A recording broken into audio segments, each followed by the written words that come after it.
Bismillahirrahmanirrahim. Assalamualaikum warahmatullahi ta'ala wabarakatuh. Pertama-tama, marilah kita panjatkan puji serta syukur kepada Allah Subhanahu wa Ta'ala, yang dimana berkat rahmat dan hidayahnya kita semua bisa melaksanakan perkuliahan biologi umum presentasi dari kelompok 5 dengan keadaan sehat walafiat. Tak lupa sholawat serta salam marilah kita limpah curahkan kepada Nabi Muhammad SAW. Pada kesempatan kali ini, kelompok 5 akan mempresentasikan materi yang berjudul nutrisi, sirkulasi darah, dan mekanisme pencernaan pada hewan dan manusia. Sebelumnya, perkenalkan anggota dari kelompok 5 terdiri dari 3 orang. Yang pertama ada Raipi Aulia Putri, yang kedua ada Sela Selvina, yaitu saya sendiri, dan yang ketiga ada Winda Mulyawati. Pembahasan yang pertama, di sini ada nutrisi yang akan disampaikan oleh saya sendiri. Nutrisi adalah proses kimiawi dan faali pada organisme sejak makanan, pakan atau pangan masuk tubuh sampai terjadinya perubahan zat makanan, nutrien atau zat gizi untuk keperluan hidupnya. Kemudian ada jenis-jenis nutrisi. Jenis-jenis nutrisi terbagi menjadi 2, yaitu ada mikronutrisi yang terdiri dari vitamin, mineral, dan air. Kemudian yang kedua ada makronutrisi yang terdiri dari karbohidrat, protein, dan lemak. Yang pertama, karbohidrat berfungsi untuk memproduksi glukosa yang dapat segera digunakan atau menyimpannya sebagai cadangan energi. Jumlah glukosa yang diproduksi berlebihan akan disimpan oleh tubuh sebagai lemak.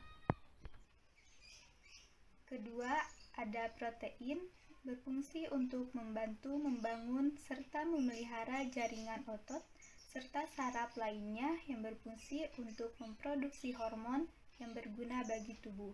Protein dapat dibedakan menjadi 2, yaitu protein hewani dan protein nabati. Kemudian yang ketiga ada lemak. Lemak berfungsi menjadi cadangan energi, fungsi seluler, dan komponen struktural, menopang fungsi senyawa organik, menjadi suspensi bagi vitamin, melindungi organ vital, dan melindungi tubuh dari suhu. Lemak terdapat menjadi 2, yaitu lemak tak jenuh dan lemak jenuh. Yang keempat ada vitamin. Vitamin berfungsi untuk membantu metabolisme tubuh, meningkatkan energi, dan membantu kelancaran berpikir. Vitamin yang terlarut dalam lemak yaitu ada vitamin A, D, E, dan K. Sedangkan vitamin yang terlarut dalam air ada vitamin B. Kelima ada mineral. Mineral berperan dalam pemeliharaan fungsi tubuh baik pada tingkat sel, jaringan, organ, maupun fungsi tubuh secara keseluruhan. Mineral berperan dalam berbagai tahap metabolisme, terutama sebagai kofaktor dalam aktivitas enzim-enzim. Mineral terbagi menjadi 2 kelompok, yaitu makromineral dan mikromineral. Kemudian yang terakhir, yang keenam, yaitu air. Air sebagai pengganti cairan tubuh yang hilang setelah melakukan rutinitas sehari-hari. Di samping itu, air juga dapat mengontrol jumlah kalori, memperlancar fungsi ginjal, dan meningkatkan energi hingga membuang racun. Untuk selanjutnya akan disampaikan oleh rekan saya. Bismillahirrahmanirrahim. Di sini saya akan menjelaskan tentang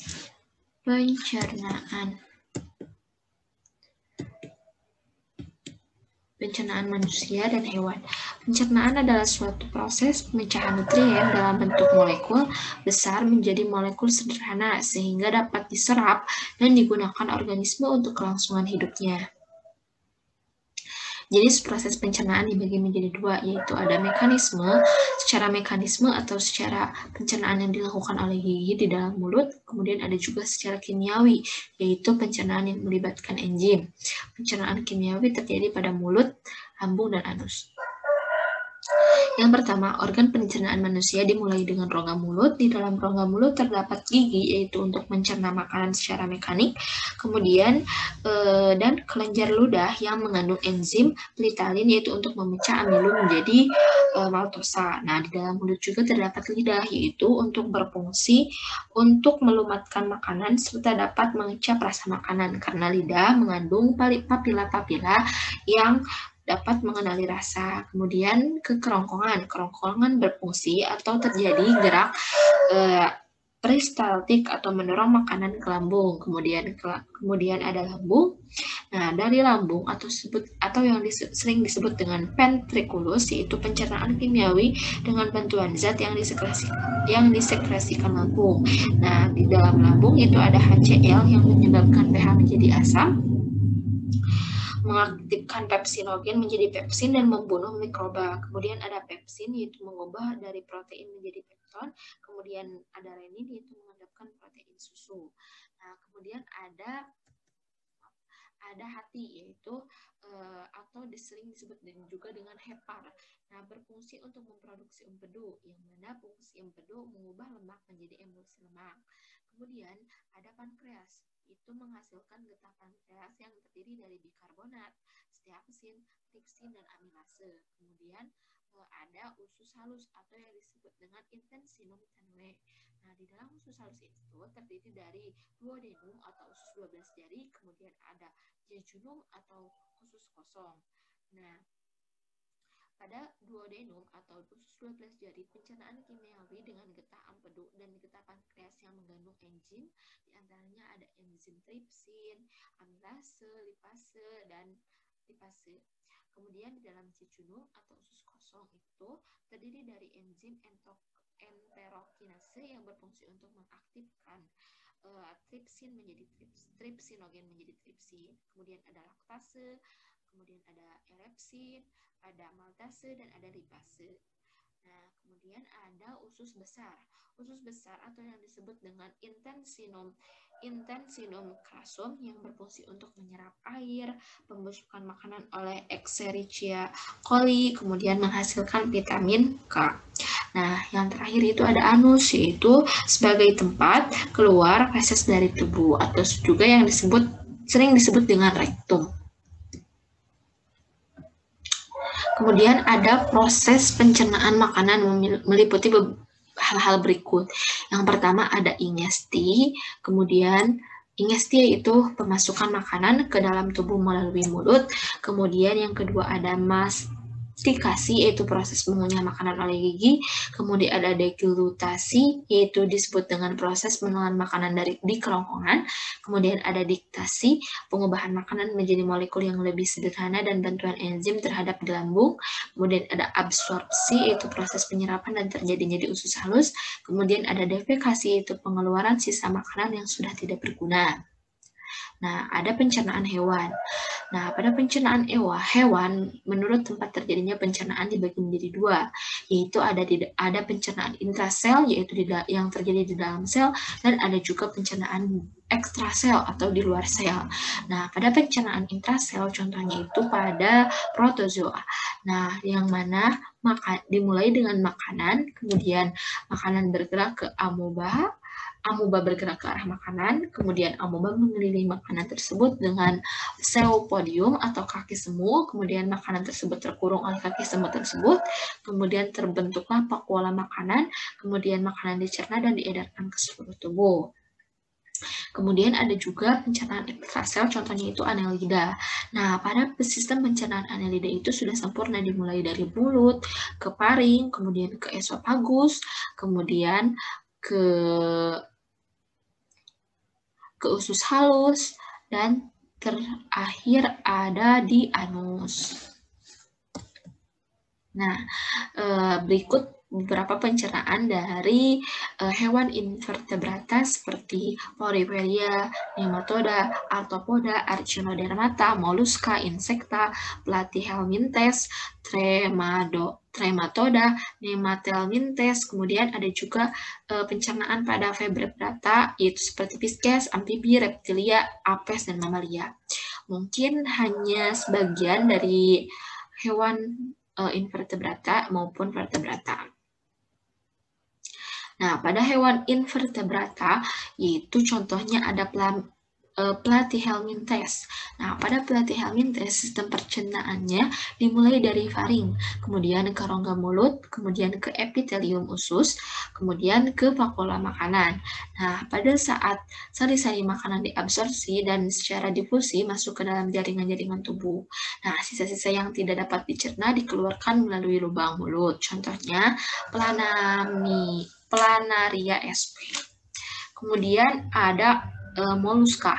Nah, Mollusca juga termasuk sistem pencernaan yang sudah sempurna, yaitu dimulai dengan rongga mulut, kemudian ke esofagus, kemudian ke inguives, yaitu tubuh bercabang, kemudian ke ventriculus, lalu ke intestinum, kemudian ke rectum atau anus.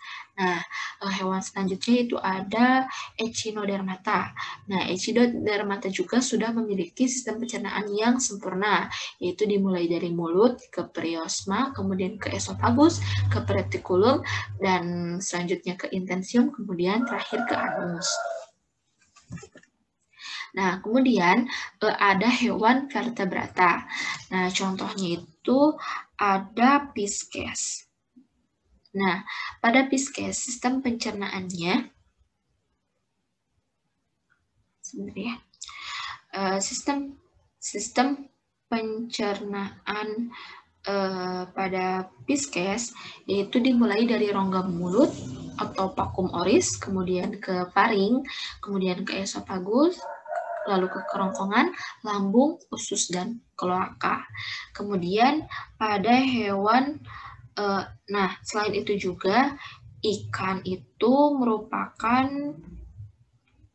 sistem pencernaannya itu mulai dari muka ke belakang. Nah, di dalam mulut ikan itu terdapat bagian terdepan mulut atau bibir. Nah, pada ikan-ikan tertentu bibir tidak berkembang dan malahan hilang secara total karena digantikan oleh paruh atau rahang.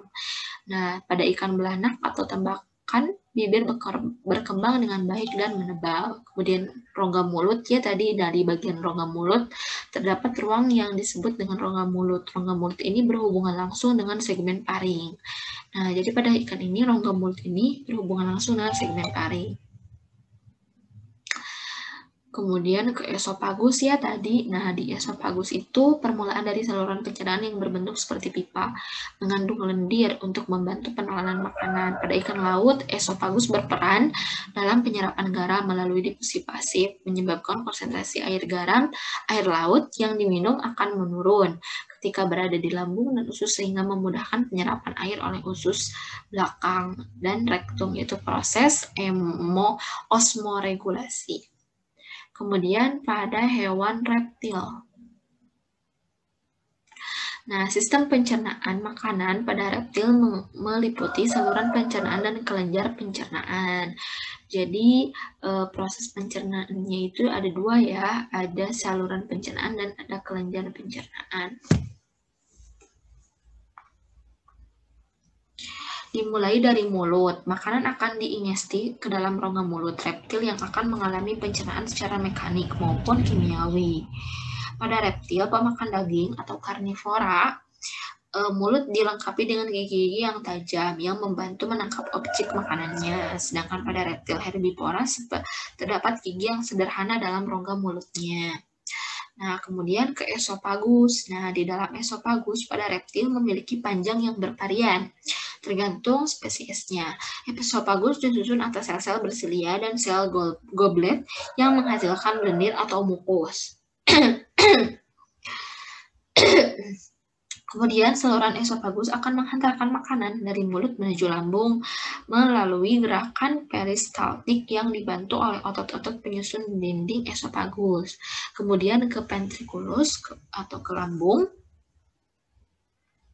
Nah, lambung akan meneruskan pencernaan dari mulut, dinding-dinding lambung melepaskan enzim-enzim pencernaan dan getah lambung itu seperti HCl. Kemudian membantu memecah senyawa protein. Setelah itu makanan akan dialirkan menuju usus halus melalui sphincter pylorus. Nah, kemudian ke intestinum atau usus halus. Nah, di dalam usus halus pankreas mengeluarkan enzim-enzim ke dalam lumen duodenum yang akan membantu menghidrolisis makanan yang mengandung karbohidrat oleh karbohidrase, lemak oleh lipase, dan protein oleh proteinase. Kemudian ke usus besar. Nah, di dalam usus besar reptil akan mengalami pembusukan dan pengurangan kadar air. Dinding-dinding sel usus besar menyerap kelebihan air dan nutrisi penting yang belum diserap saat di bagian ileum. Kemudian terakhir ke kloaka. Nah, merupakan muara 3 saluran urin, reproduksi, dan pencernaan. Kloaka merupakan muara menjadi 3 bagian, yaitu ada coprodaeum, kemudian ada uradeum, dan proctodaeum. Nah, kemudian ada juga hewan vertebrata mamalia, seperti sapi. Seperti hewan ruminansia. Hewan ruminansia atau yang memamah biak, misalnya sapi dan kambing memiliki struktur sistem pencernaan yang berbeda dengan manusia. Perbedaannya tersebut terletak pada lambung ruminansia yang memiliki 4 ruang, yaitu ada rumen, kemudian retikulum, omasum, dan abomasum. Masing-masing ruang lambung tersebut memiliki fungsi berbeda-beda. Nah, seperti berikut ya. Rumen dan retikulum, kedua ruang lambung ini memiliki bakteri protista simbiom untuk fermentasikan selulosa pada rumput yang masuk. Kemudian ada juga omasum. Nah, di dalam omasum ruang lambung sebagai tempat pencernaan mekanik. Kemudian ada abomasum, yaitu ruang lambung terakhir sebelum memasuki usus halus sebagai tempat pencernaan enzimatis. Nah, mekanisme pencernaannya itu sebagai berikut ya. Contohnya pada sapi seperti di gambar, rumput dikunyah di mulut membentuk bolus yang kemudian dialirkan menuju rumen dan retikulum seperti pada gambar. Kemudian bolus yang dikeluarkan kembali ke mulut dan dilakukan proses pengunyahan ulang. Kemudian bolus atau rumput yang sudah dikunyah itu ditelan kembali dan memasuki ruang omasum lalu abomasum untuk dicerna secara enzimatis. Dan makanan yang sudah dicerna memasuki usus halus untuk dilakukan penyerapan sari-sari makanan. Jadi pada saat proses pengunyahannya itu tidak langsung dicerna, melainkan disimpan terlebih dahulu, kemudian nanti dikunyah kembali. Jadi dikunyah itu menjadi 2 kali, seperti itu. Kemudian sistem peredaran darah manusia akan dijelaskan oleh rekan saya. Terima kasih.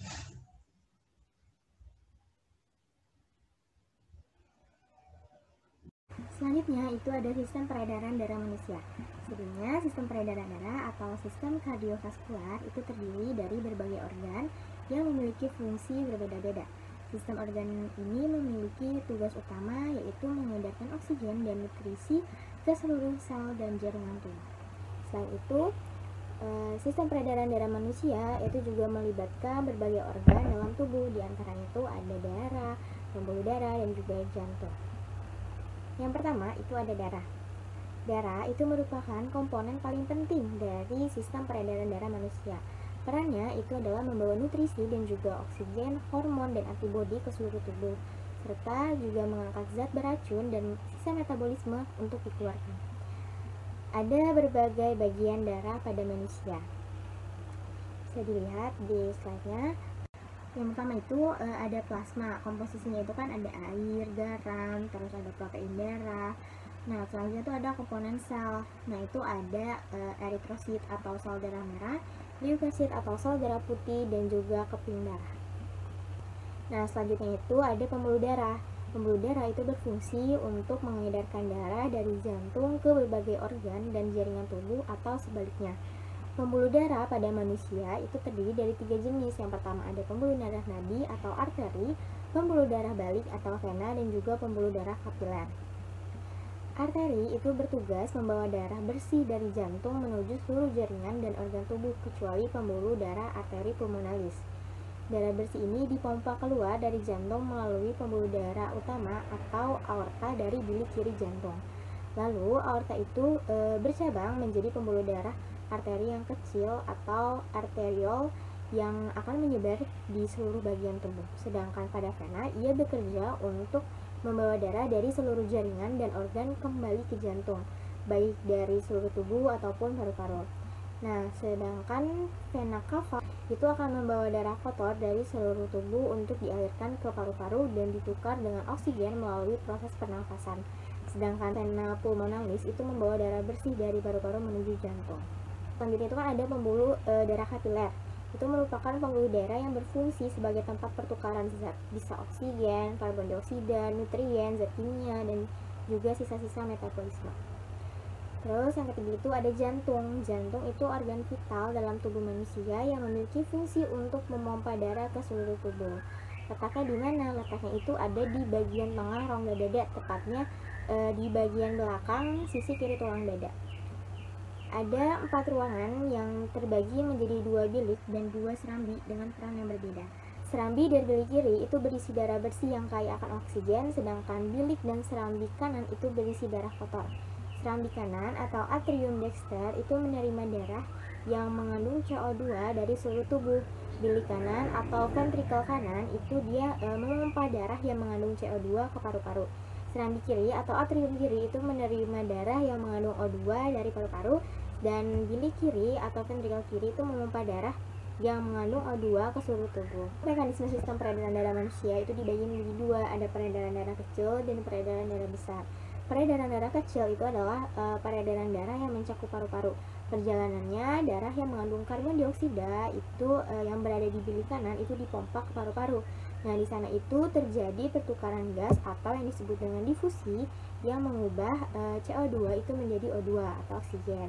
Nah, setelah keluar dari paru-paru, darah itu dialirkan oleh vena pulmonalis ke serambi kiri.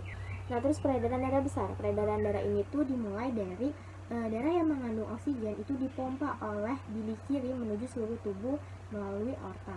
Nah, selanjutnya darah dari tubuh yang sudah tidak mengandung oksigen karena tadi adanya CO2 itu akan dikembalikan ke serambi kanan oleh vena cava superior untuk tubuh bagian atas dan vena cava inferior untuk tubuh bagian bawah. Selanjutnya itu ada sistem peredaran darah pada hewan. Peredaran darah pada hewan itu dibagi menjadi 2, ada peredaran darah terbuka dan juga ada peredaran darah tertutup.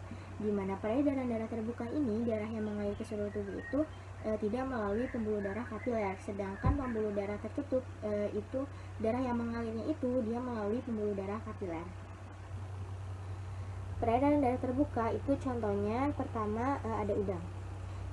Udang ini perjalanan peredaran darah itu jadi darahnya itu dipompa dari jantung melalui pembuluh darah menuju bagian bawah tubuh seperti kaki. Darah dari bagian kaki tersebut itu mengalir menuju insang bagian kiri dan kanan tanpa melalui pembuluh. Di insang, darah itu akan mengikat O2 dan kemudian kembali ke jantung. Nah, yang kedua itu ada moluska. Moluska ini memiliki sistem sirkulasi yang terdiri atas jantung dan pembuluh darah sederhana. Jantung siput itu terletak di dalam rongga perikardium serta terdiri atas atrium dan ventrikel. Sirkulasi darah pada siput diawali dengan darahnya dipompa dari jantung mengalir menuju sinus menuju jaringan tubuh. Dari jaringan tubuh, darah kembali lagi ke jantung. Nah, selanjutnya itu ada serangga. Serangga itu memiliki sebuah pembuluh yang memanjang dan terletak membujur di atas saluran makanan sebagai alat sirkulasi darahnya. Sistem sirkulasinya itu tidak mengangkut oksigen dan CO2 karena darah belalang itu tidak mengandung hemoglobin, tetapi mengandung hemosianin. Oksigen itu akan diedarkan ke sel-sel tubuh dengan bantuan saluran udara atau trakea. Nah, selanjutnya itu ada sistem peredaran darah tertutup. Contohnya itu ada cacing tanah. Nah, ada 3 pembuluh darah pada cacing tanah, yaitu pembuluh darah punggung, pembuluh darah perut, dan juga pembuluh darah samping dengan 5 pasang lengkung aorta yang berfungsi sebagai sistem jantung. Sirkulasi cacing tanah ini dimulai dari absorpsi oksigen melalui dinding kulit yang tipis. Kemudian O2 itu masuk ke pembuluh darah pembuluh darah punggung itu melalui pembuluh-pembuluh kapiler. Darah di dalam pembuluh darah punggung ini mengaliri belakang menuju arah kepala dan mengalir menuju pembuluh darah perut melalui lengkung aorta yang letaknya di dalam, yang letaknya itu adanya di dalam. Nah, di dalam pembuluh perut, darah itu mengalir dari depan menuju ke belakang karena adanya denyut dari 5 pasang lengkungan aorta tadi. Nah, selanjutnya itu ada ikan contohnya.